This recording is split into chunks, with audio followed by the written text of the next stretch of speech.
खानदेश आणि विदर्भाला जोडणाऱ्या मलकापूर-कुरा रस्त्याची दुरवस्था झालेली आहे। सर्वत्र काटेरी झुडपं देखील या ठिकाणी रस्त्यावर दिसत आहे। मोठे धक्के या ठिकाणी केलेले आहेत। आपण सध्या या मलकापूर-कुरा रस्त्यावरती आहोत। कशा प्रकारे या रस्त्याची दुरवस्था झालेली आहे, अत्यंत महत्त्वाचा मानला जाणारा खानदेश आणि विदर्भाला जोडणारा हा रस्ता आहे। या रस्त्यावर सर्वत्र खड्डे पडलेले आहेत, पावसाचे पाणी साचलेले आहेत, त्यामुळे वाहनधारकांना मोठी कसरत या ठिकाणी करावी लागते। एकंदरीत सर्वत्र रस्त्याची दुरवस्था झालेली आहे।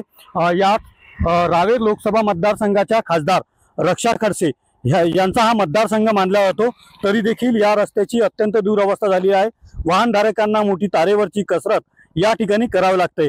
एकंदरीत खानदेश आणि विदर्भाला जोडणाऱ्या महत्त्वपूर्ण मानल्या जाणाऱ्या कुरा मलकापूर रस्त्याची दुरवस्था झाली आहे।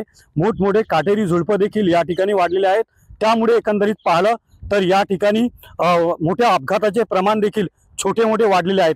याकडे लक्ष देण्याची मागणी विभागाकडून केली जात आहे।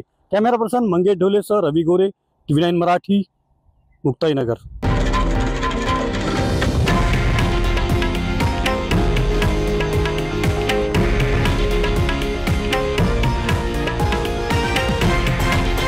हे आहे देशातील नंबर 1 न्यूज नेटवर्क आणि आपण पाहत आहात TV9 मराठी, एकमेव।